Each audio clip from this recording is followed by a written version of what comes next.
Eu sou a Alida Andrade, terapeuta ocupacional. Atualmente eu estou na diretoria do CREFITO 4 enquanto diretora tesoureira e também membro dessa comissão de saúde mental, que é um orgulho fazer parte, estar com as meninas. Sou especialista em saúde mental pelo COFITO, atuei muitos anos na área, apesar de hoje estar mais para o lado do atendimento do idoso, a saúde mental sempre vai ter meu coração. E antes mesmo da gente começar, eu quero agradecer a disponibilidade das palestrantes de terem aceito o convite e agradecer o empenho da comissão também, né? As meninas Thaís, Eliane, Jamile, é, as meninas. Ai, gente, esqueci o nome dela agora, da Saúde Pública. A Rosângela. Yara? Rosângela Ah, é Rosângela. saúde pública, não, saúde, assistência social, né? Ela não está mais com a gente ali, mas ela fez parte da nossa comissão também. Fizeram um excelente trabalho, as rodas de conversa sempre muito sucesso, né? Apesar da gente ter comunicado que a gente está finalizando a gestão e que seria a última, a gente ainda vai ter mais um ano que vem, uma rebarbazinha para despedir mesmo de verdade. E agradecer Thaís, Eliane, a Jamile, né, se ela ver a gravação depois, por tudo que fizeram até aqui. É muito bom trabalhar com vocês. Obrigada por tudo, viu? Obrigada a você, Álida, pela confiança, né, pelo apoio sempre. Então, meu nome é Thaís Thaler, né? Eu faço parte dessa comissão de saúde mental desde o início, inclusive. E essa proposta, né, das rodas de conversa era uma proposta que a gente pudesse utilizar desse espaço para poder aproximar tanto a academia quanto os trabalhadores, quanto os acadêmicos, e fazer realmente um momento de conversa horizontal em que a gente pudesse se fortalecer como coletivo, né? Então, esse tema em específico é um tema que me é muito caro, né? Porque quem me conhece sabe que eu tenho uma proximidade muito grande com essa temática. É, e para poder apresentar, né, as palestrantes, eu queria só fazer uma breve introdução, já que não é o meu espaço aqui, né? O espaço é nosso, na verdade. Então, apenas recentemente, né, a população infanto-juvenil foi inserida em uma agenda política que as contemple como sujeitos psíquicos e cidadãos de direitos, ou seja, né, pessoas que têm uma subjetividade e tendo subjetividade, podem ter um sofrimento psíquico. A partir dessa mudança, né, paradigmática, né, de que crianças e adolescentes são cidadãos, né, respaldado por esse aparato jurídico, político, né, existe finalmente um rompimento com essa tradição menorista do menor, né, e abre esse espaço para essas novas possibilidades, né, de ser, né, que passam a atuar não só nas situações que são irregulares, né, mas a partir da doutrina de proteção integral. Na saúde mental de crianças e adolescentes, né, a gente percebe que tem uma história diferente do que aconteceu para os adultos, ela aconteceu paralela ali, o que aconteceu com os adultos, e foi negligenciada pelo próprio movimento da reforma psiquiátrica. Então, ela tem uma história própria. E, atualmente, né, a terapia ocupacional, ela tem sido atravessada também por diversos fenômenos, né? A gente tem aí alguns atravessamentos na nossa clínica, na nossa prática, que atualmente estão passando nas nossas, né, nos nossos pensamentos, nos nossos raciocínios profissionais e tudo mais. Então, esses fenômenos também recaem sobre nós, na saúde mental infanto-juvenil. Então, a ideia é que a gente possa fazer desse espaço um espaço onde a gente possa pensar, tá, então como é que tá esse terapeuta ocupacional nesse momento atual, com tantos fenômenos acontecendo, que está trabalhando num campo da saúde mental, né, conjunto com a população infanto-juvenil. Então, é isso. É, a minha ideia, mas assim, totalmente flexível para mudanças nesse sentido, eu pensei em começar com você, Beatriz, porque você vai trazer essas questões dos conceitos e, posteriormente, a gente passaria para a Karine, que ela vai trazer muito provavelmente algumas questões da prática, né, da clínica, mas assim, estou aberta para ver o que vocês acham. Pode ser sim, Thaís. Para mim Pode? não tem problema. Posso começar sim. Se para a Karine não tiver problema, então Mas eu já imaginei que seria, inclusive, nessa essa sequência. sequência. Exato. Então tá bom. Então, eu vou Eu vou apresentar. fazer o compartilhamento aqui, aí Tá, vocês vejam se vai dar certo, tá bom? certo. Enquanto isso, eu vou te apresentando. Beatriz, você pode Tá também bom, complementar. tá bom. Então, Beatriz Rocha Moura, ela é terapeuta ocupacional, mestre e doutora em terapia ocupacional pela UFSCar. Ela tem experiência na assistência em serviços públicos de saúde mental e na gestão de CAPS infanto-juvenil. É professora atualmente do curso de terapia ocupacional da UFTM e pesquisadora pela Rede Nacional de Pesquisa em Saúde Mental Infanto-Juvenil. Então, tá com a palavra, tá, Beatriz?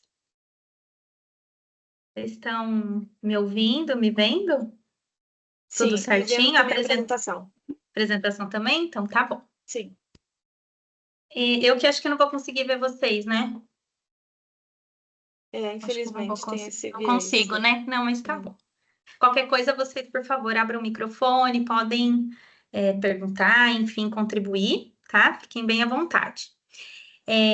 Então, assim, eu pensei em começar, né, falando com vocês de como que a gente compreende o sofrimento psíquico na infância e adolescência e trazer algumas dimensões que eu entendo que são bem importantes para o cuidado, né, a essa população.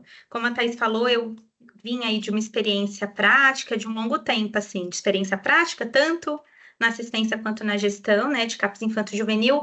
Então, eu vou trazer aqui algumas questões teóricas do que eu fui me debruçando, né, ao longo da minha caminhada também acadêmica, de mestrado, doutorado, enfim, mas trazendo algumas reflexões para a prática que me são muito importantes, né, que foram muito importantes na minha caminhada nesse campo, tá bom? Então, para começar, a ideia do que é, né, sofrimento psíquico, eu acho que a gente, no campo da saúde mental, a gente se depara um pouco com esse conceito, né, o que a gente entende do sofrimento psíquico, porque a gente está atravessado por algumas lógicas, né, no campo da saúde mental. E essas lógicas, elas vão se reproduzindo também nos conceitos, né, na forma que a gente vai nomeando o que a gente cuida, o que a gente faz. E da minha experiência e também um pouco aí do que eu fui encontrando nas pesquisas, a gente tem sido atravessado por duas perspectivas bem importantes, né? Elas são perspectivas que convivem, né? Que fazem parte ali da nossa prática e que elas se atravessam, se compõem e estão presentes nos nossos discursos, né? E nas nossas ações de cuidado. Então, uma delas é a perspectiva psiquiátrica, né? Uma perspectiva mais aí hegemônica, né? Do que é o sofrimento, da própria experiência, né? Do sofrimento como um transtorno, enfim, né? Que vai trazendo um pouco aí essa visão. E essa perspectiva, ela vai nos falar muito do sofrimento um pouco nesse lugar dos sintomas, né? Da presença desses sintomas psiquiátricos e da presença de um diagnóstico. O que a gente vai vendo é que, apesar dela ser hegemônica e presente, né, e fazer parte do senso comum, ela não é muito suficiente, né, para dizer da experiência do sofrimento que uma pessoa tem ali, né, na sua vida e que uma criança e um adolescente tem. E muitas vezes, quando a gente está muito focado só nessa perspectiva, né, a gente tende a pensar ações de cuidado que ficam mais focadas na supressão desses sintomas, né? Se esses sintomas, eles são negativos, então a gente busca ali, né, suprimir, retirar, reduzir esses sintomas, muitas vezes através aí das medicações, né? E vai buscando adequar um pouco mais esse sujeito, adequar socialmente esse sujeito, normatizar esse sujeito, né, para que ele esteja mais adequado ali para o que se espera, né, de uma criança, de um adolescente, enfim, né, de um adulto também. Essa perspectiva, ela vai sempre focar mais na doença e não tanto no sujeito, né? O que a gente vê é que é uma perspectiva presente que, vez ou outra, a gente se depara com ela, né? Às vezes os usuários vêm buscar cuidado, a família vem buscar cuidado, muitas vezes pedindo essa medicação, pedindo esse diagnóstico. As escolas também, né? O encaminhamento muitas vezes já vem com uma possibilidade de diagnóstico da própria escola. Então, assim, a gente sabe que essa tem sido aí uma perspectiva muito presente, né? Socialmente, mas às vezes presente também na nossa perspectiva de equipe, assim, na nossa forma de ver o sofrimento dentro de uma equipe.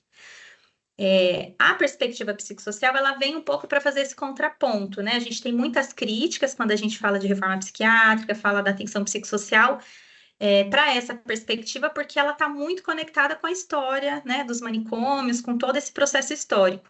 Então, é uma perspectiva que a gente vai tentando fazer contrapontos, né? A gente não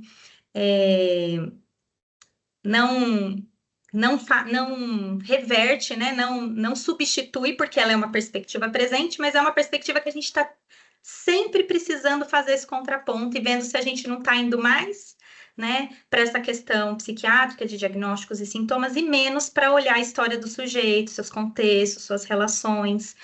Então, ela é presente, mas a gente tem que estar o tempo todo muito atento para não cair, né, um pouco nessa armadilha, né, de simplificar, de reduzir a experiência do sofrimento a isso, né, a somente sintoma, diagnóstico, medicação. A perspectiva psicossocial, ela vai trazendo essa perspectiva mais ampliada mesmo do sofrimento. Então, a gente passa a considerar a história de vida do sujeito, né, entendendo que o que ele vive, aquele sofrimento, está inscrito numa história de vida, né, está inscrito também na sua condição atual de vida, então, em que contextos que ele está inserido ou não, como que é a sua rede de relações, é uma rede que dá suporte, é uma rede fragilizada, como que é o cotidiano dele, né? Como que ele está na vida, né? Nos seus papéis sociais, que lugares sociais ele ocupa. Então, a gente começa a querer entender um pouco mais como é essa experiência de sofrimento das pessoas e começar a deslocar as ações do cuidado, né? Da doença para o sujeito, né? Então, a gente começa a sair dessa perspectiva, dessa ação mais individual e começa a incluir as dimensões coletivas mesmo no cuidado, né? Então, quando a gente pensa em atenção psicossocial, a gente vai pensar no cuidar da família, a gente pensa as estratégias grupais, a gente pensa qual que é a realidade de vida, né, dessa pessoa, o território, onde que ela está inserida, onde ela não está. Enfim, a gente começa a trazer essas dimensões coletivas para o cuidado. E quando a gente faz isso, a gente desloca, né? Desloca mesmo ali o cuidado da doença e traz o cuidado para a experiência do sofrimento, né? Para como que aquele sujeito tem vivenciado e como tem sido para ele aquele sofrimento. Então, essa é a perspectiva que a gente busca nos serviços, né, de atenção psicossocial. A gente é uma perspectiva complexa, né, da experiência do sofrimento. Então, vez ou outras vezes a gente pode ir reduzindo ela, né, trazendo ela mais para essa perspectiva psiquiátrica, porque, de fato, a perspectiva mais ampliada, ela demanda muito mais, né, muito mais ação de cuidado, problematização na rede, ações no território, né, um trabalho em equipe, de fato, interdisciplinar. Então, ela é uma perspectiva que ela demanda muito mais. E é por aqui que a gente vai buscando caminhar, né, mas essas perspectivas, elas estão sempre presentes, né, e reconhecer que elas estão presentes e que a gente vive um momento mesmo de transição paradigmática, então, ora a gente está, às vezes, com um olhar um pouco mais para essa, ora para essa, ter consciência desses movimentos é bastante importante para a gente saber a forma que a gente está cuidando, né? Se de fato as nossas ações de cuidado, elas têm representado o que a gente deseja ali, né? Para a constituição daquele serviço. Quando a gente vai trazendo, né, essa compreensão do que é o sofrimento psíquico para a infância e adolescência, eu vou entendendo que a gente coloca um pouco mais de complexidade nisso, né? Porque quando a gente fala de criança e adolescente, estamos falando de pessoas em processo de desenvolvimento. E aí não é aquele desenvolvimento biológico, normatizado, que às vezes a gente vê nos compêndios aí, né? De teorias desenvolvimentistas, não é desse desenvolvimento que eu estou falando. Eu estou falando do desenvolvimento que ele acontece socialmente mesmo, que ele acontece a partir de uma rede que vai dando suporte para que essa criança e esse adolescente se desenvolva bem, né? Consiga se desenvolver. Então,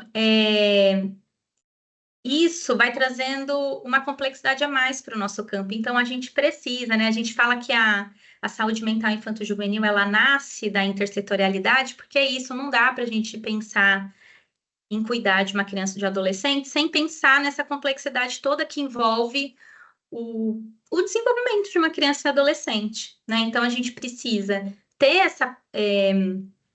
essa compreensão, né, mais ampliada ainda, né, quando a gente fala de infância e adolescência, e mais complexa pensando na inclusão aí de todos esses cenários que vão compondo, né, o desenvolvimento de uma criança e adolescente, todas as relações que vão compondo. Eu trouxe uma frase da Cristina Vicentim, que eu gosto muito porque eu acho que ela sintetiza muito isso, essa perspectiva que a gente vai falando, né, do que é ser criança e adolescente. Então, ela diz assim: nenhuma criança ou adolescente pode crescer e se desenvolver sem ter laços sociais assegurados em torno de si. Então, se a criança não tem disponível, né, criança e adolescente disponível ali em torno dela, essas redes de suporte, essas relações, os afetos, enfim, tudo que é necessário para que ela cresça, né, e se desenvolva bem, esse desenvolvimento não vai se dar sozinho, né? Ela precisa ter tudo isso ali sustentando e suportando ela para que o seu desenvolvimento e o seu cuidado aconteça de uma forma mais integral, né? De forma mais enriquecida aí para ela. Dentro, né, dessa ideia, então, de olhar para o que está no entorno dessa criança que pode favorecer um bom desenvolvimento e também favorecer aí as possibilidades de experiências de sofrimento, né? A partir do que ela vai vivenciando na sua vida e no seu processo de se relacionar, de crescer, de estar no mundo, de ser criança, de ser um adolescente. Eu vou trazer algumas dimensões dessa complexidade que eu falei para vocês, para que talvez ajude um pouco nessas leituras, né? Então, o que a gente pode ir considerando quando a gente fala que o sofrimento na infância e adolescência ele é complexo? O que a gente precisa considerar para entender como é essa experiência de sofrimento? Então, primeiro eu vou trazer os contextos microsociais, que são os contextos ali mais próximos da criança, né? Que estão ali mais em que ela está inserida no seu cotidiano, que são mais próximas ali para ela. Então, eu trago o primeiro contexto, a família, né? E aqui na família a gente tem uma questão que eu acho que é super, super presente, assim, na nossa prática, que é o que a gente espera dessas famílias, né? Então, na minha experiência, eu vejo que tem algo assim em nós, profissionais, enfim, nós, pessoas de uma forma geral, do que é ser uma família. Então, a gente tem algo muito idealizado do que é ser família. E quando a gente chega nos serviços, né, no serviço de saúde mental, no CAPS-J ou outros serviços, a gente se depara com famílias que são reais. Então, não são aquelas famílias, né? Não, na verdade, nem a nossa é essa família idealizada, né? Não existe, mas a gente tem essa referência. E aí, quando a gente se encontra com essas famílias reais, normalmente são famílias assim, com muitas vulnerabilidades, com vivências de violência, com muitas dificuldades, enfim, com dificuldades de muitas ordens e que estão muito distante dessa família ideal. Então, eu trouxe aqui um pouco esse contraponto, porque para a gente cuidar, né, das crianças e adolescentes, a gente também precisa cuidar dessas famílias que são reais. E para mim, cuidar delas é poder reconhecer, né, que realidade é essa que elas vêm, escutá-las, acolhê-las também, entender o que elas trazem ali de potencialidades, né, e que não tem a ver com o que se espera de uma família, mas o que aquela família tem conseguido fazer, o que ela tem dado conta, e não só ficar olhando o que está disfuncional, o que está ruim, o que precisa adequar, né? Porque a minha experiência, eu não sei a de vocês, mas a minha experiência é de que os profissionais vão muito com esse olhar. Ai, mas é claro que ela está sofrendo. Olha a família que ela tem, olha o que aconteceu, olha que, né? Que disfuncional. Então, muitas vezes, por uma culpabilização das famílias, né? Então, nem sempre é tão fácil assim cuidar dessas famílias. Então, eu trago esses dois contrapontos para a gente refletir, né? Então, que a gente consiga cuidar, né, dessas famílias reais que chegam, entender o que elas trazem, o que talvez não esteja tão bacana e que a gente vai precisar cuidar junto com elas, mas o que elas já têm conseguido, né? O que elas têm ali de potencial e que podem nos ajudar no cuidado, porque da mesma forma que esses contextos, eles podem produzir sofrimento, são esses mesmos contextos que a gente vai ter que buscar os recursos para cuidar dessas crianças, né? Para reverter esses momentos, essas situações de sofrimento que essa criança está vivendo. Então, olhar e se debruçar um pouco para essas famílias e pensar as possibilidades de cuidado junto com elas é algo que eu considero aí bastante importante e relevante quando a gente fala do cuidado da infância e adolescência. Então, nesse Beatriz, sentido... Oi, desculpa se te interromper, é só pode porque não sei se você que tirou a apresentação, mas a apresentação saiu da tela pra gente, tá? Só Ah, você. é? Ah, então peraí, que eu vou voltar. Se eu sair foi sem querer, peraí, tá? Então, eu vou até ficar de olho aqui, que capaz que eu apertei sem querer, né? Pode ser. Vou parar o compartilhamento. Então, assim, a questão da família, né? Então, a gente vai sempre olhar essa família, é quem cuida, ela oferece cuidados, principalmente depois da reforma, a família, ela passou a ter um lugar de muito protagonismo mesmo no cuidado, né? Lá nos manicômios, as famílias entregavam o sujeito, ele ficava lá institucionalizado, a família não tinha muita função nesse cuidado, e com a reforma, a família passa a ser extremamente protagonista. Então, é claro que a gente vai precisar dessa família também para cuidar dessa criança, desse adolescente, enfim, mas ela também vai precisar de cuidado. Então, a gente ter bastante essa consciência dessa dimensão é importante, porque muitas vezes a gente acaba exigindo ou esperando dessa família algo que talvez ela não consiga dar naquele momento, né? Porque também está em sofrimento, porque também está vivenciando todo aquele, né, todo aquele contexto que gerou o sofrimento na criança, aquela família também vive, né? Então, da gente ter a dimensão, né? Desses dois lugares, assim, da família. Ela, de quem oferta cuidado, mas também de quem precisa receber esse cuidado. Em relação à escola, a gente sabe que a escola ela é um contexto muito importante, né? Pensando aí no desenvolvimento das crianças e dos adolescentes, é um espaço de aprendizado formal, mas também um espaço de socialização, né? Ele tem ali várias importâncias ali, né? No crescimento, no desenvolvimento de uma criança e de um adolescente. No Brasil, a gente tem o direito à educação garantido, né? Pelo ECA, mas na prática, o que a gente vai vendo é que nem sempre estar na escola garante tudo que a gente espera que a escola oferte, né? Para aquela criança e para adolescente. Então, muitas vezes essas crianças estão, né? Às vezes elas estão inseridas na escola, mas relatam esse estar de uma maneira com muito sofrimento, né? Ou com uma vivência de exclusão muito marcada ali naquele contexto. Então, o direito à educação, ele deveria ter, eu vou compreendendo essas três dimensões, né? Que é ter, de fato, oportunidades reais de aprendizado a partir do que aquela criança, aquele adolescente precisa, necessita, né? Então, pensar aí todo esse processo de inclusão, uma inclusão que garanta, de fato, essa oportunidade de aprendizado, que garanta uma socialização, né? E a sua permanência, né? Porque às vezes a gente vê as crianças são inseridas na escola, mas não finalizam o ano, né? Por N questões, né? Principalmente as crianças em sofrimento psíquico, a gente vê muito essa história, né, de às vezes não conseguir sustentar o espaço escolar, abandonar a escola, né, não conseguir permanecer nesse ambiente porque sofreu violência, bullying, porque a criança se sente, né, não consegue aprender, se sente excluída por N situações que esse contexto acaba, né, enfim, atravessando ali de alguma maneira a vivência dessa criança, né, acaba prejudicando, enfim, né, todo esse processo dela estar nesse ambiente.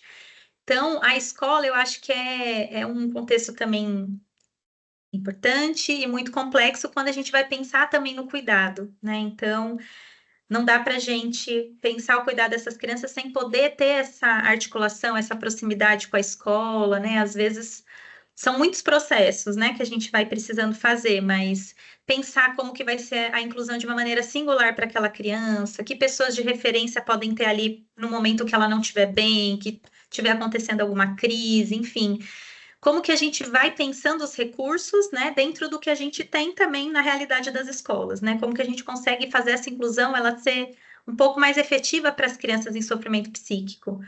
Eu sinto que é uma grande dificuldade, pelo menos na minha experiência no CAPS Infanto Juvenil, ficava muito a atenção às crianças, aquelas que tinham os diagnósticos de deficiência, né? Então a escola meio que sabia como cuidar. Quando chegava as crianças em sofrimento psíquico, né, como se elas não tivessem ali dentro desse escopo da inclusão, então muitas vezes as escolas não sabiam, né, não sabiam muito como fazer, como manejar. Então eu acho que é um desafio grande para nós da atenção psicossocial é pensar a inclusão dessas crianças, né? E aí pensar junto com essas escolas, né, com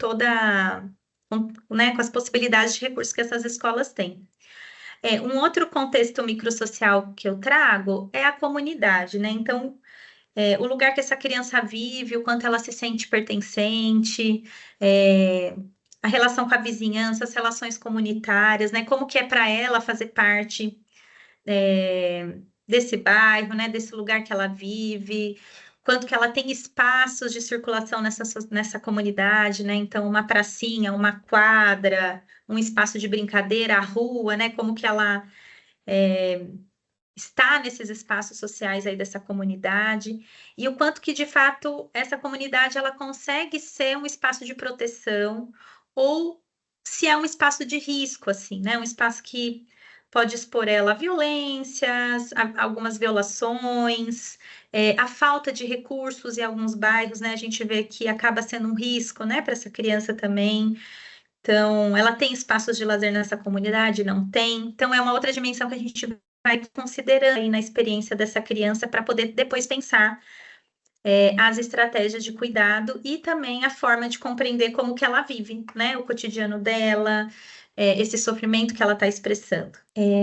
Nos contextos macrosociais, eu acho que é um lugar não tão fácil para a gente, porque ele é um lugar que acho que pega muito numa impotência, né? A gente reconhecer algumas vulnerabilidades, algumas desigualdades sociais e saber o quanto isso impacta na vivência do sofrimento, é um lugar necessário, né, para nós, profissionais da saúde mental. Acho que a gente precisa considerar todos esses contextos macrosociais, mas não é um lugar fácil porque ele gera muita impotência, porque muitas coisas elas ultrapassam, né, as nossas possibilidades ali como trabalhadores. Então, é bem difícil quando a gente vê que tem ali, né, uma criança, uma família em sofrimento e um contexto de extrema vulnerabilidade, de fome, de pobreza e muitas vezes uma dificuldade de articular, né, a rede socioassistencial para essa família.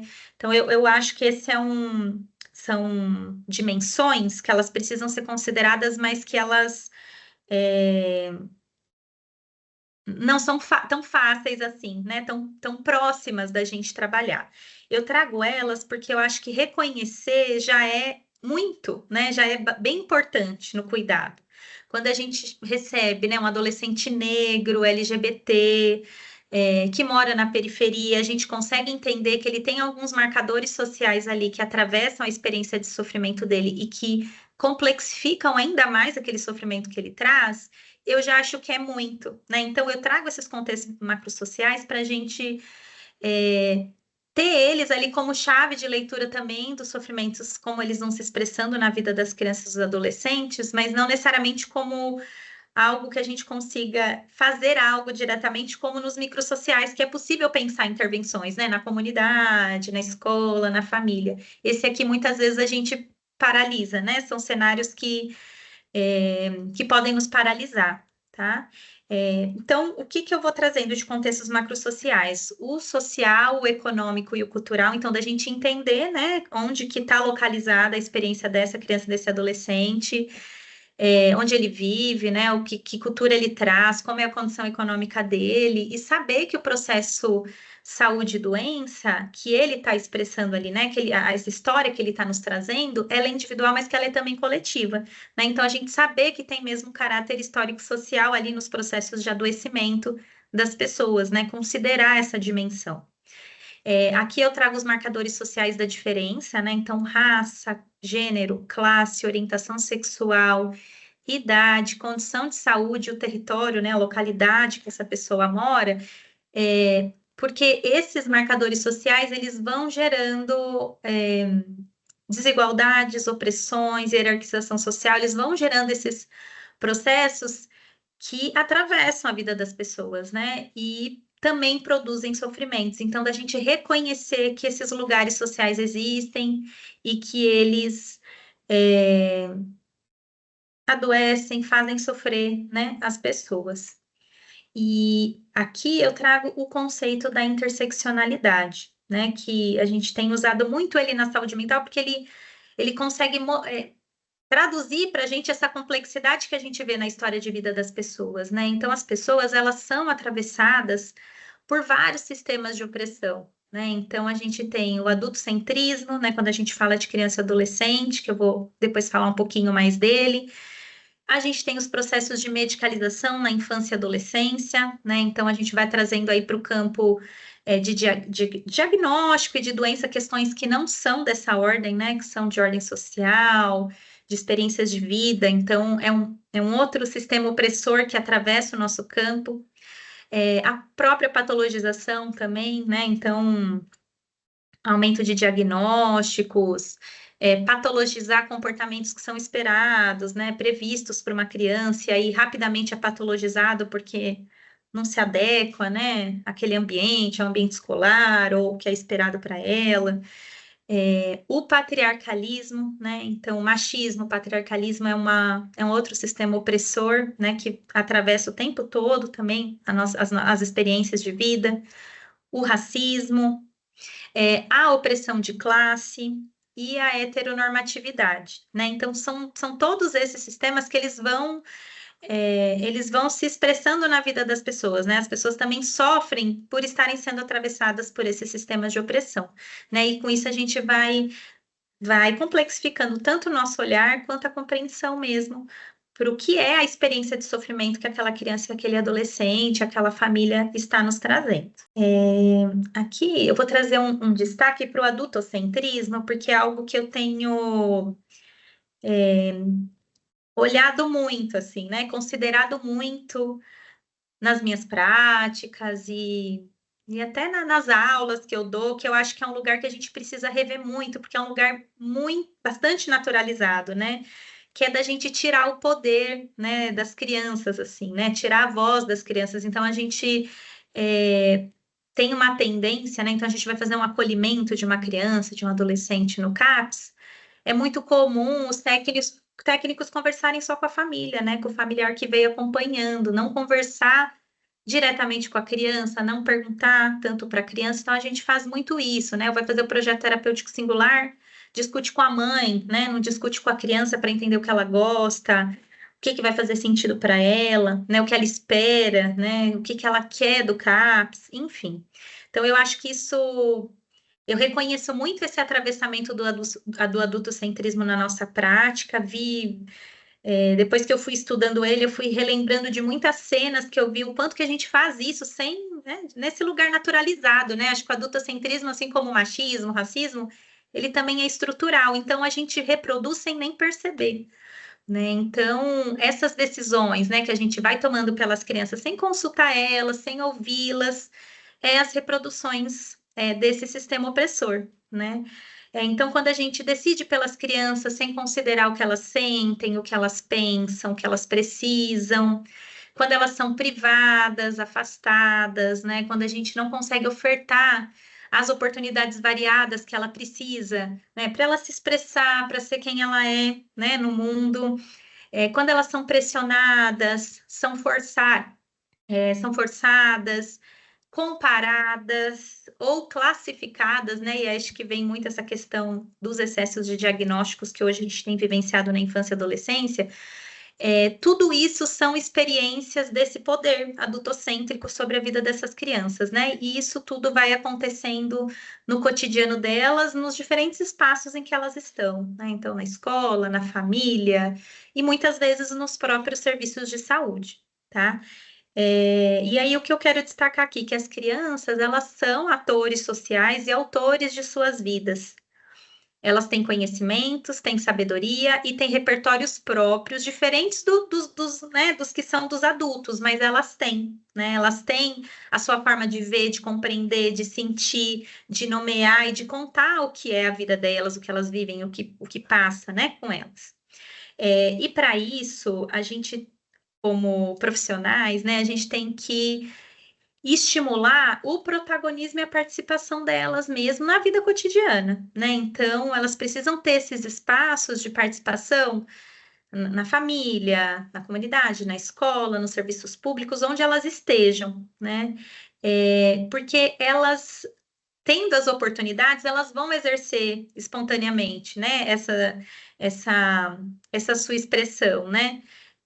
elas têm essa espontaneidade, mas a gente precisa dar essas possibilidades e oportunidades para que elas expressem, né? Então, as diferentes linguagens, elas são muito importantes para a criança. Então, ela ter acesso a linguagens artísticas, né? Ela poder experimentar de diferentes maneiras a sua expressão no mundo, que não seja só pela linguagem verbal, né, que o adulto utiliza, mas que seja dançando, que seja cantando, desenhando, enfim, de diferentes maneiras para que ela tenha, de fato, esses espaços de expressão, né? Então, eu vejo que o nosso papel de adultos é poder oportunizar isso, né? A gente dá esse espaço para que ela também diga do que é para, né? Do que é a vida para ela, como ela entende, o que ela sente, né?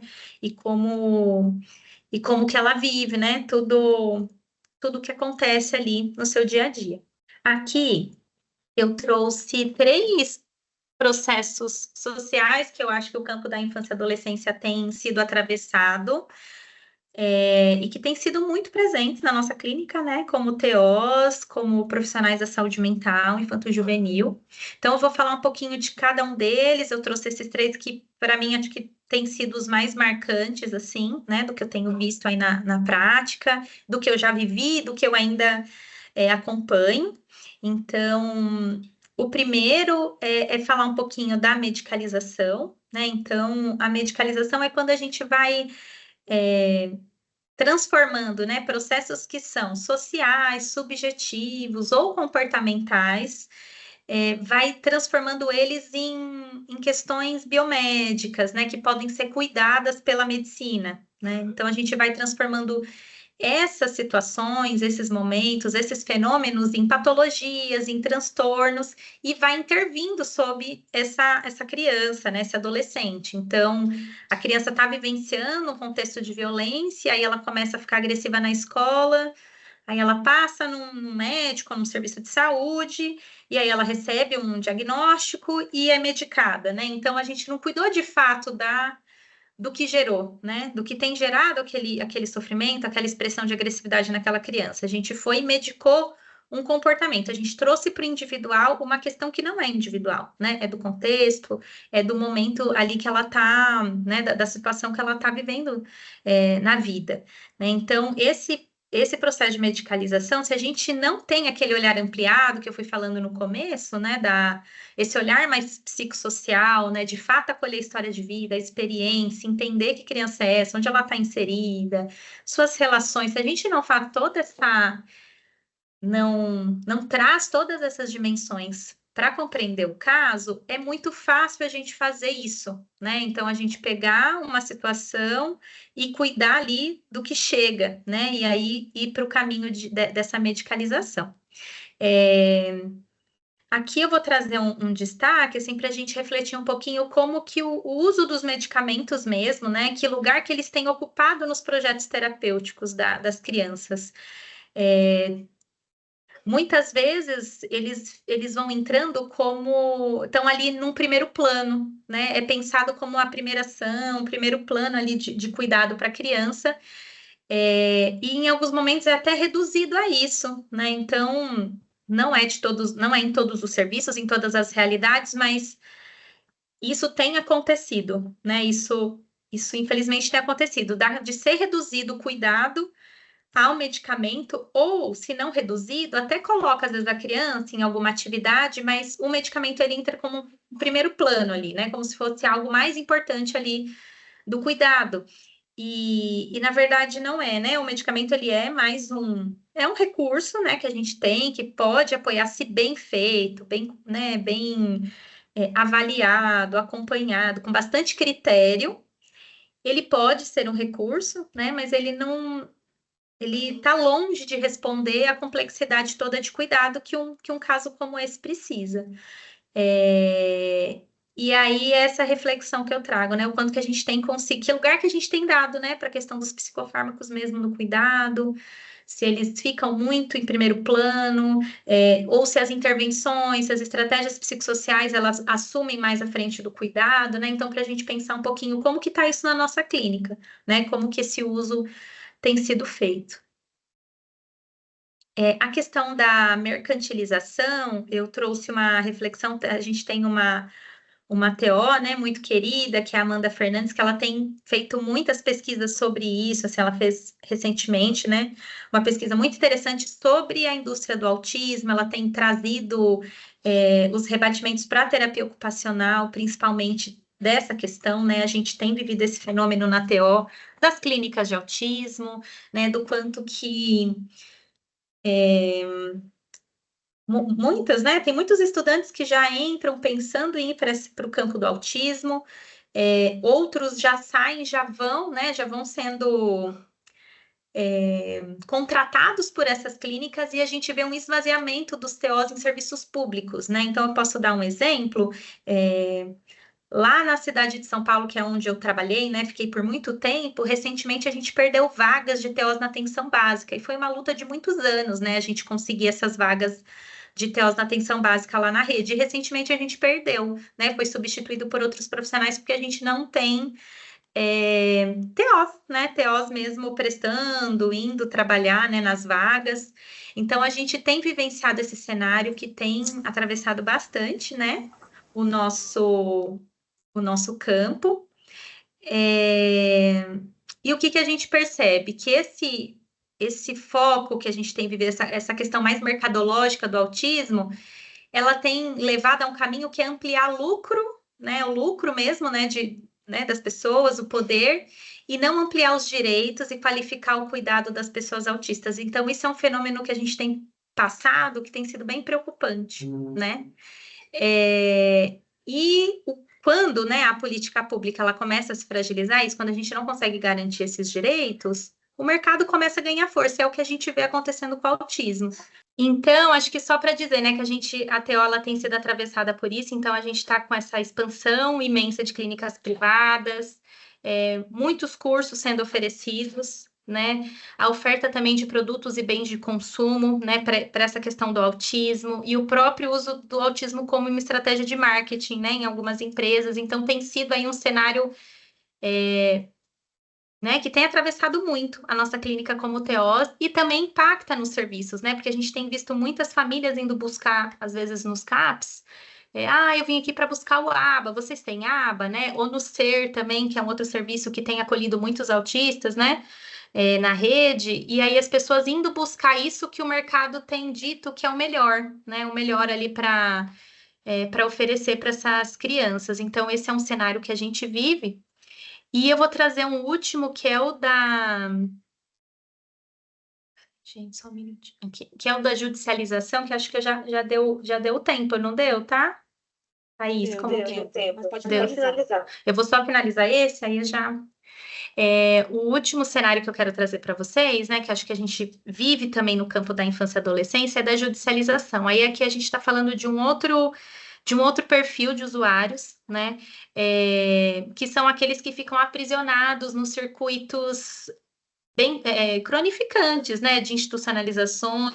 Então, acho que é só isso trazer, né, que tem esses meninos, né, que eles acabam ficando muito presos nesses circuitos, né, institucionalizantes e da saúde, assistência social e justiça, né? Então, são meninos que eles não... que muitas vezes a rede de proteção ela mais viola do que protege, do que cuida. Então, a gente tem aqueles meninos em serviços de acolhimento, meninos em cumprimento de medida socioeducativa, né, que vão ficando nesses circuitos e que é um fenômeno que a gente, na atenção psicossocial, também vai se colocando e vai cuidando, né, para a gente poder enfrentar esses modos institucionalizantes, individualizantes e manicomiais aí que a gente vivencia, né, que a gente vê acontecer na prática aí dos serviços, tá? Eu vou finalizar, gente, porque aqui acho que já deve ter dado o tempo e eu tô vendo aqui a minha bebê chorar e provavelmente ela vai querer aqui um pouco de colinho, então eu vou encerrando, tá bom? Acho que daria para a gente poder discutir muito. Eu fui anotando muitas coisas, né? Mas a gente não vai ter tempo para tudo isso. Então, pensei da gente dar um teto, né? Para a gente poder discutir. Teoricamente seria agora 8h30, mas vamos ali até umas 8h45, 8h50, pode ser? com teto máximo. E aí as pessoas podem participar. Eu não consegui acompanhar o chat, porque eu estava apresentando, né? Mas as pessoas podem fazer perguntas no chat ou simplesmente levantar a mãozinha e a gente vai conversando entre a gente. Eu vou passar a palavra, a ideia é que a gente passe a palavra, né? Não concentre a palavra. E aí não vou nem fazer as minhas colocações, vou ver se alguém quer fazer, para depois eu me inserir e me inscrever. Alguém tem algo a contribuir? Thaís, eu fiz umas anotações. Como diz você, estou proibido de falar, mas vou falar um pouquinho. Só quero ver se vai falar. Alguns comentários, né? Assim, eu primeiro agradecer, né, a Karine e a Beatriz, né, pela disponibilidade de trazer e realmente a fala, né, de uma casou muito, né, assim, com a fala da outra. E aí alguns pontos que a Beatriz trouxe que eu acho que são os pontos assim importantes para nós que a gente está vivenciando e está muito tomado, né? Por exemplo, a perspectiva psiquiátrica ela está tomando uma dimensão muito grande. Está muito difícil para a sociedade. A sociedade já chega dizendo assim, né?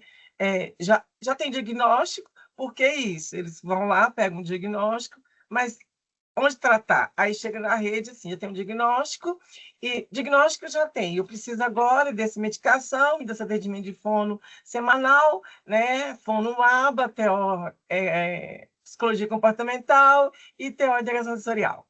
E aí até trabalhar, né? Que cada um é único, cada um é um sujeito, e que ele está inserido num território, numa família, e a gente vai trabalhar, fazer um projeto individual. É muito difícil. Mas né, estamos tentando. A questão da inclusão é uma dificuldade, porque a escola também já vem assim, você vai lá e ele já fala que ele é autista, tá? Que, tipo assim, ele já manda o diagnóstico pronto. Então, está muito difícil, assim. E a gente entende que eles também estão no sofrimento, porque, assim, que tanto de criança, se tiver um diagnóstico ou mais uma pessoa acompanhando para ajudar, vai ajudar eles. Então, é uma questão, né? A questão dos marcadores que você trouxe, né? Eles são muito difíceis, porque às vezes o sofrimento é por causa dos marcadores, né? E aí, como intervir nos marcadores? É muito difícil, mas a gente tem tentado, né, no nosso cotidiano, assim, pensar estratégias de ajudar, né, os sujeitos a verem outras vias, a se encontrarem no coletivo, porque se encontrar naquele coletivo, ele pode pensar estratégias e saídas. Então, a gente tem pensado estratégias nesse sentido, dentro né, desses marcadores aí. A questão que você trouxe também do adultocentrismo, que realmente, né? E aí a gente tem discutido muito isso, que a gente talvez pegou a política, às vezes, para a criança, muito pensando na política do adulto, né? E aí faz uma ponte, eu acho que quando a Thaís traz no começo a questão do movimento, da luta antimanicomial, talvez um olhar muito... Olhou para a criança e adolescente, mas às vezes olhou com um olhar, às vezes, muito adulto, ou muito sozinho, porque com a política do adulto, ele está junto, então o adulto te puxa. A criança e adolescente, ele não pode estar junto, ele não pode ir reunião à noite, ele não pode estar no movimento social sozinho, ele não pode brigar sozinho, ele tem que estar com o pai, com a mãe ou com o adulto de referência. Então, ficou muito mais difícil conquistar coisas para eles, porque a gente não consegue estar com eles juntos, que ele precisa estar, e aqueles que às vezes não estão por eles, às vezes não têm esse olhar amplo, que são os trabalhadores e alguns familiares, alguns parceiros. Então, ficou mais difícil, né? Mas é isso, a gente está pensando em estratégias deles estarem mais juntos. Um exemplo disso aconteceu essa semana. Essa semana a gente fez, o Ministério chamou para discutir os CAPs e Serviço de Saúde. O que a gente fez no nosso serviço? A gente chamou as crianças e adolescentes do território, que é dentro do horário que eles podem estar, que é o horário que eles estão no atendimento, e a gente fez um encontro com eles, eles dividiram em grupo e eles colocaram propostas. Mas assim, então a gente, pelo menos, a gente conseguiu que eles falassem do que eles querem, né? E do que mais que a gente pode avançar. Mas é isso, assim. Da Karine, só agradecer, porque a gente está na mesma rede, então o que ela falou é isso, né? É o que a gente faz, né? Então, é muito bacana mesmo, a gente está muito enlaçado mesmo. Eu sou da equipe complementar, né? E trabalha, e alguns meninos que ela fala, eu identifiquei que passou pela gente, né? E aí, é isso, né? Assim, é o que fazer depois de 18 anos, sabe? Porque a gente tem todo um trabalho até 18, mas depois de 18 ele está no mundo. E aí, como fazer laços antes dele estar no mundo, porque quando ele está no mundo, as saídas muitas vezes são essas que ela falou, né? É a rua, é a prisão, é a morte, né? Então é isso, agradecer, né? E obrigada. Boa noite, pessoal. Primeiro, queria agradecer, né, a oportunidade de estar aqui presente. Eu me chamo Cecília Gabriela, sou estudante de terapia ocupacional, aluna de TAI também, e estou aqui na Universidade Federal da Bahia e esse semestre no campo de estágio em saúde mental infanto-juvenil. E, assim, foi muito rico esse momento, porque a gente consegue perceber que mesmo em estados diferentes, a composição da rede, os desafios da rede, eles são presentes, assim, muito comuns. As falas de vocês, assim, me fizeram perceber várias realidades que a gente tem vivenciado no campo de estágio, assim. Então, é bem interessante. E uma outra questão aqui que eu tenho estado, que eu estou muito contente, é porque meu tema de pesquisa também para o trabalho de conclusão de curso, ele está exatamente nesse campo da saúde mental infanto-juvenil, só que voltado também para o município de Salvador, porque a gente não tem muitas construções, né, de artigos sobre essa temática a nível local, e dentro dessa perspectiva da terapia ocupacional. E quando vocês foram falando, teve duas questões assim que me chamou muita atenção, que eu fiquei pensando, que são exatamente questões que eu me indago para esse processo de construção da pesquisa, que é, primeiro, né, quando vocês trouxeram a questão do boom do autismo, né, do aumento desse diagnóstico, e sobre a importância da rede de atenção psicossocial nesse espaço, mas a gente aqui em Salvador tem lidado também com a situação da insuficiência de equipamentos na rede de atenção especializada da pessoa com deficiência. Então, assim, acaba chegando para o CAPS, para a unidade do CAPS infantil, várias crianças com demandas de base, né, de questões de deficiência intelectual, cognitiva e outras, e que estão em sofrimento psíquico, que tem que ser feito acompanhamento no CAPS, mas que deveria ser esse cuidado compartilhado com a rede especializada para atender as demandas de reabilitação, né, de processos outros que essa criança precisa. Mas essa rede está inflada, não tem como admitir essas crianças, e o CAPS acaba sendo o único lugar de cuidado, né? E aí fica a questão dos profissionais. Esses profissionais estão preparados, né, para ofertar o que nessas unidades? Assim, eu queria saber de vocês, se vocês lidam com isso, se isso surge aí também na localidade de vocês, e o que tem sido feito assim, de positivo para atender não só essa demanda, né, biopsicossocial, mas também que outra oferta de cuidado, de estímulo é possível para desenvolvimento de habilidades que essas pessoas precisam. E um segundo aspecto é em relação à saúde dos trabalhadores, né, que aí acabou surgindo também em relação à relação em equipe multiprofissional. Porque a gente tem observado e tem surgido, inclusive meu campo de pesquisa, exatamente isso, como as práticas de determinantes, como os determinantes profissionais e organizacionais, eles impactam ou às vezes condicionam a prática profissional, e essa prática tem um impacto no processo de cuidar dessas crianças e adolescentes. Então, existe o serviço, mas essas pessoas que estão ali, né, como elas estão? Né? A gente falou muito sobre o cuidado da família, que é importante e vital, mas assim, eu fico pensando como que está esse olhar também aí na região sobre o cuidado do profissional, terapeuta ocupacional ou outros da equipe dentro desse processo da assistência psicossocial, né? E a gente aqui percebe profissionais muito cansados, exatamente pelo que Beatriz trouxe do contexto macrosocial, que às vezes é frustrante demais, né? O profissional percebe que são necessárias outras demandas, né? Às vezes de movimentos políticos e sociais mesmo, e de garantias de direitos que não são atendidos nesses espaços, e que o profissional não cabe a um único profissional, ou às vezes uma única equipe conquistar isso, assim. Eles participam nesse processo, mas existem outros fatores que dependem, e isso adoece também. E o próprio modelo de cuidado médico centrado, né, de que é o médico, não sei se acontece mesmo, mas mesmo dentro das unidades CAPS, que tem essa perspectiva, esse modelo biopsicossocial, mas ainda assim existe ali aquela questão do médico como sendo o detentor da sabedoria e conhecimento, e que o médico disser é o que vale. Às vezes as próprias famílias estão tão acostumadas com esse processo, com esse modelo, que de fato nem validam, né, o que é feito, o atendimento em grupo ou outros atendimentos que são feitos dentro desse espaço. Então, enfim, tem muita coisa para falar, então vou correr um pouquinho, Mas é mais ou menos isso. Como que isso tem afetado a saúde dos trabalhadores aí? O que tem sido feito, o que tem sido pensado? Porque a estafa, ela interfere diretamente no processo de cuidado, né? Na oferta de um serviço de qualidade que essas crianças também precisam. Então, eu queria entender, ouvir também como é que isso está se apresentando para vocês aí, mais por uma curiosidade mesmo. E agradecer mais uma vez, que eu estou muito feliz aqui de estar aprendendo com vocês. Só isso já dá, tipo, mais umas 3 horas, né? Mas a gente vai ter que resumir em 5 minutos. Não sei quem, Beatriz ou Karine quer começar? Acho que seu áudio Liga o fechou, microfone, Beatriz. Pode É. começar, viu, Karine? Estou aqui com a bebezinha, pode começar. Pois então, ô Cecília, vou começar pela última questão que você coloca aí sobre o cuidado com o trabalhador, a saúde do trabalhador. Não sei se existe algo estruturado, né? Eu não sei se em algum município tem algo estruturado, direcionado à saúde, né, de forma mais consistente. O que eu vejo é que, de fato, a gente ainda tem recursos muito reduzidos diante de toda a demanda que se apresenta.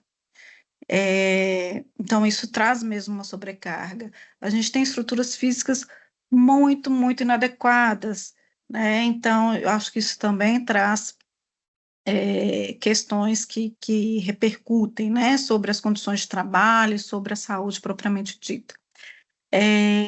E é isso, assim, eu acho que são elementos. Essas gravidades que a gente encontra no cotidiano, né, eu acho que também traz, né, todo um impacto sobre as equipes. Agora, o que eu vejo, assim, da minha prática, quanto mais as equipes são equipes, mais a gente se sustenta, né? Mais a gente se apoia, mais a gente encontra forças e fôlego. Então, eu acho que é isso que a gente tem vivenciado. E eu, em particular, eu acho que Eliane provavelmente tem experiências parecidas, assim, eu tenho feito um caminho de circular na rede, né? Então, a Eliane, eu não sei se sabe, mas minha semana passada foi minha última semana de CERSAME, depois de 9 anos eu estou na equipe complementar. Porque é isso, né? Urgência exige da gente, né? E os CERSAMEs são, né, os CAPS 3 são serviços de urgência, e é uma clínica acelerada, é uma clínica de intervenções intensas, intensivas, né? Então, de fato, a gente vai se cuidando um do outro, né? Eu acho que isso acontece, né? Eu tive colegas maravilhosos, que são amigos, e a gente vai tendo algumas possibilidades de transitar também sobre pontos da rede, que é uma forma da gente também se renovar. Bom, esse é um ponto. Sobre a questão aí, né, de chegar a uma série de outras questões e condições de saúde nos CAPs, eu acho que a gente vai ter que ver, né, como que se dá as redes de cada município, né? Eu acho que Belo Horizonte, eu já circulei em São Paulo, né, no interior de São Paulo, já tive contato há muitos anos atrás, mas com outras redes. Eu acho que Belo Horizonte construiu uma rede própria, né, e aí uma rede direta do município de Belo Horizonte, que o município gesta, já no início da década de 90, que foi crescendo, se consolidando, expandindo, com muita luta, né, Eliane? Eliane, mais do que eu pode falar disso, né, de movimentos sociais aguerridos né, que não desistem da luta e não podem desistir, mas que então traz uma certa robustez. Então, por isso que eu fui podendo dizer de alguns pontos da rede.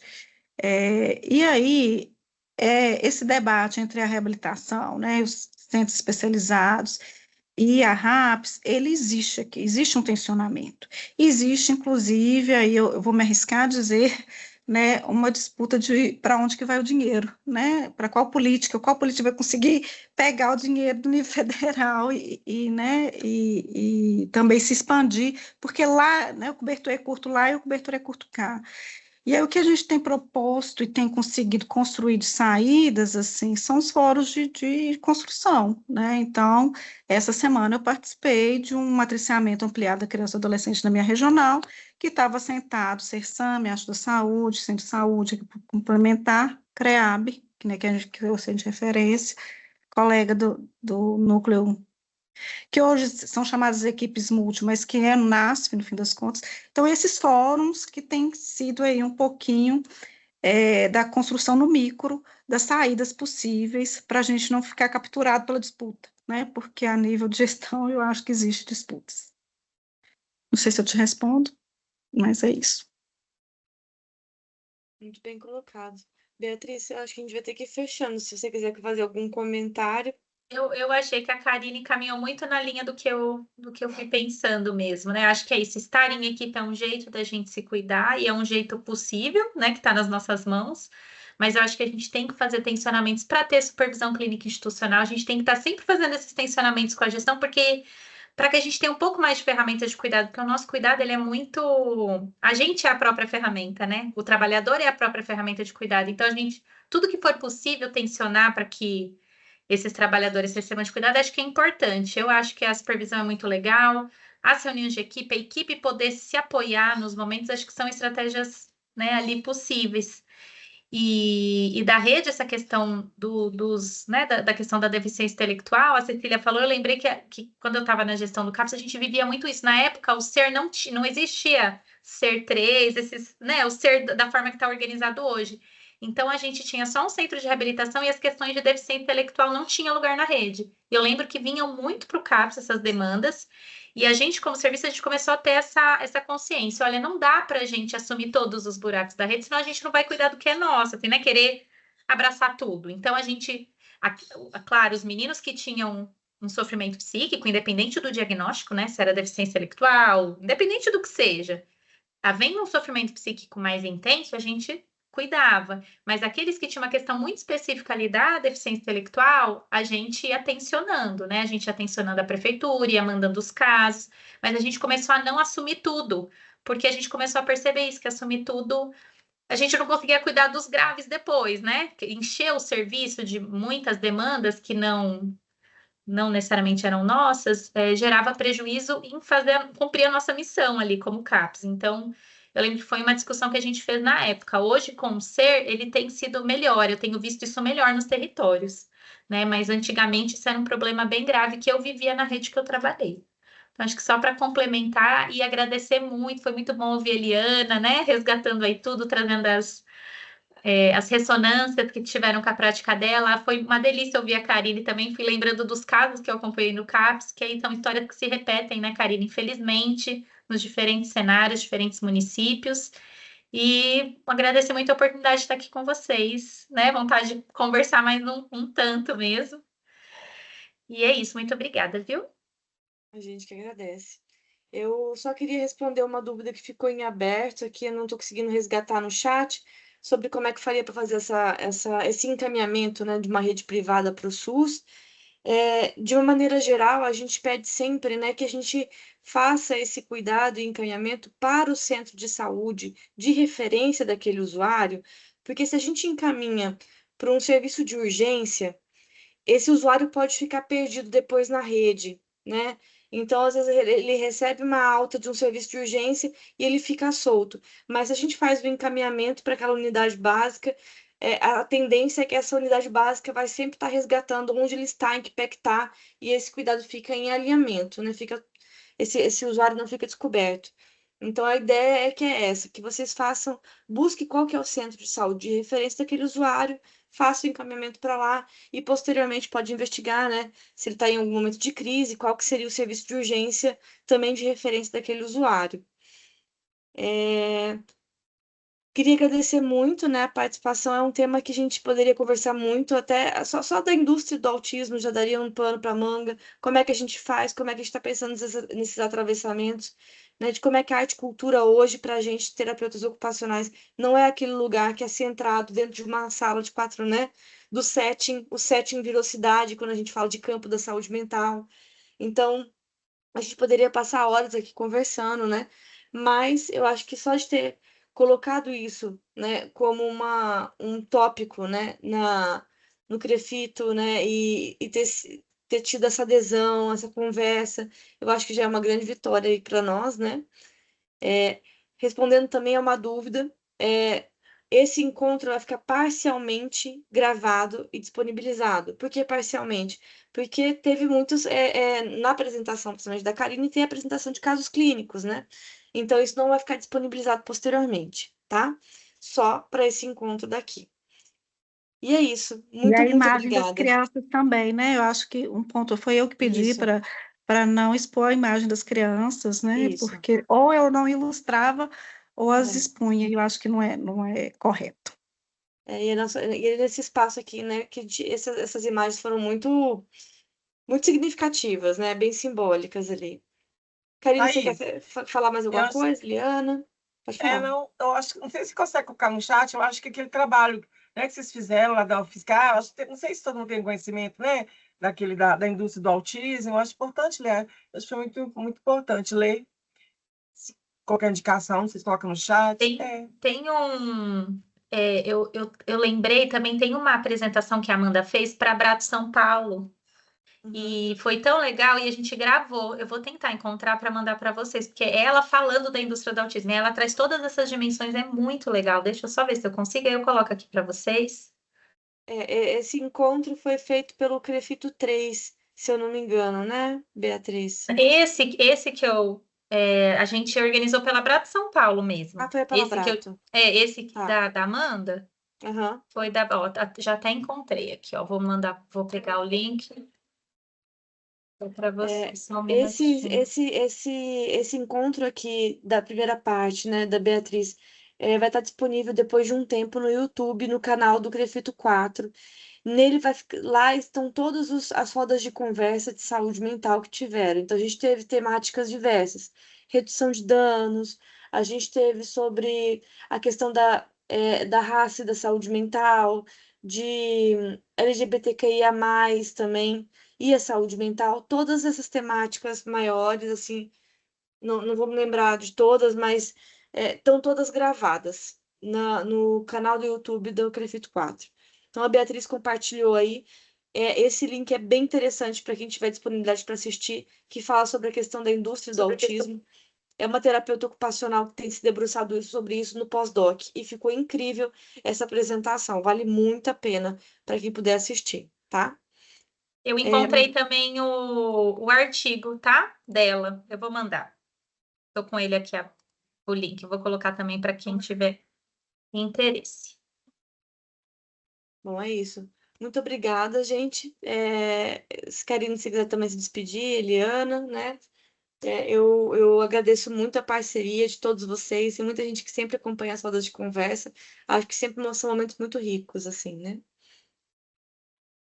Eu só tenho a agradecer também, foi um diálogo muito agradável, muito bom também ver a sistematização que a Beatriz fez, né? Eu acho que ela, de fato, aí nos dá elementos para refletir sobre o nosso cotidiano, que às vezes a gente fica tão tomado, né? Como a Eliana disse. Então, eu agradeço muito. Só agradecer vocês, a Beatriz, e que bom que ela é professora, porque isso está, né, assim, que os nossos profissionais que vão vir, né, com essa visão, isso é muito importante, dá um alívio também para o nosso futuro. Então é isso, gente, obrigada. Obrigada, gente. Obrigada, Até pessoal. a próxima. Até a última Até. roda. Muito obrigada, gente. Um abraço. Tchau. Tchau, Tchau, tchau. tchau. Tchau.